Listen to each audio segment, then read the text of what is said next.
discussão. Abro a palavra e a fala para a nobre vereadora Giovanete Silveira, ela que é autora desse requerimento da audiência pública, com tempo, Giovanete, de até 10 minutos. Bom dia a todos, sejam todos bem-vindos. Gostaria de saudar a mesa em nome do nosso prefeito George Duarte, seja bem-vindo, a qual eu estendo e saudo a todos que compõem aqui essa mesa. Eu gostaria de iniciar minha fala dizendo que o Maio Laranja, ela não é apenas uma campanha, mas ele é um chamado à responsabilidade de todos nós. É um grito para a proteção das nossas crianças e dos nossos adolescentes, né? E hoje estamos aqui, né, para falar sobre esse tema que é tão difícil e necessário, o combate ao abuso sexual contra crianças e adolescentes, e o qual me despertou a fazer esse requerimento, e a qual desde já agradeço ao presidente e toda a mesa por atender, né, e acontecer, e nesse dia de hoje está acontecendo esse momento de construção, esse momento de debate, um momento tão importante que precisa ser discutido, né? E o dia 18 de maio, como todos sabem, é o combate, é o dia nacional. O dia 18 de maio, né, é um dia nacional de combate, mas é algo que precisa ser falado todos os anos. Isso aconteceu, essa data foi escolhida por uma criança que, infelizmente, há muitos anos foi vítima de algo banal, né? Foi vítima de várias violações e os dados recentes foi o que mais me chama a atenção nos dias de hoje. A gente pensa que isso só acontece na TV, que só acontece em outras cidades, mas isso é uma realidade do nosso município. Mas algo gritante que aconteceu foi os dados recentes do Ministério do Desenvolvimento Social, dos Direitos Humanos, o Disque 100, a qual é o principal canal de denúncia para a proteção de nossas crianças e adolescentes. E esse ano, e aí o dado recente que eu venho trazer para vocês, que agora 2026, de janeiro a abril, foi mais de 32 mil casos de registro de violência sexual contra crianças e adolescentes. Isso dados que foram registrados nesse canal de denúncia.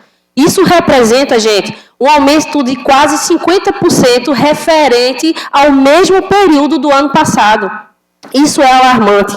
Então, essa temática, ela não é uma pauta política, ela é uma pauta que precisa ser discutido, precisa falar sobre todas as instâncias, principalmente com a sociedade. A gente precisa estar conversando, a gente precisa estar informando e a gente estar atento a cada um indivíduo do nosso município e do Brasil, a gente está atento a esses sinais, para a gente perceber. Porque muitas vezes as pessoas acham que precisa ter certeza para estar fazendo essa denúncia, mas não precisa. Se você tem dúvida, só precisa fazer o registro.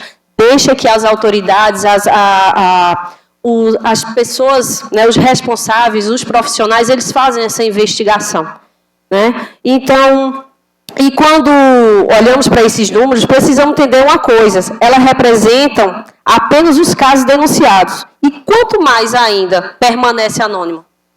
Quantas crianças sofrem esse tipo de violência e vai carregar essa mágoa, vai carregar essa violação que sofreu pelo resto da vida e só com ela mesma, sem conversar com ninguém?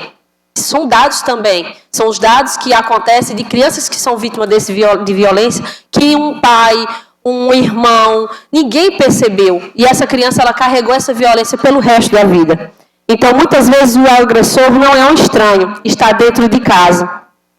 E é alguém mais próximo, é alguém a quem a criança confia, é do ciclo de confiança da família.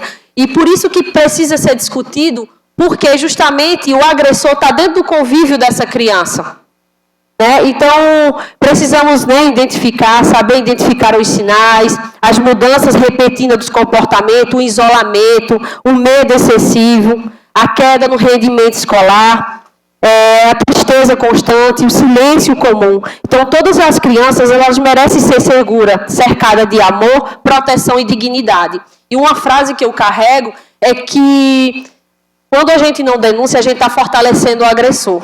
E quando a gente não identifica, a gente não protege nossas crianças, não é só a criança. Toda a sociedade ela é ferida. E E também é preciso falar, né, sobre o perigo na internet, que é uma violência que hoje são crimes que acontecem através das redes sociais, sobre jogos, aplicativos e conversas. Crianças e adolescentes estão sendo vítimas e aliciadas pela exploração virtual também. Então, existe sim, tem que ter essa atenção redobrada.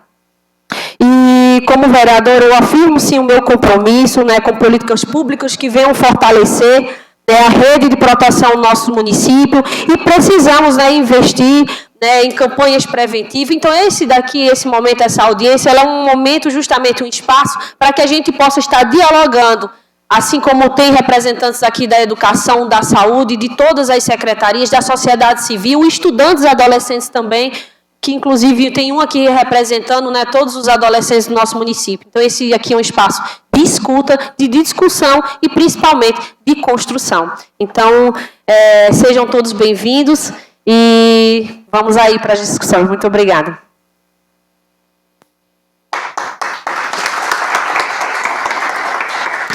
Posso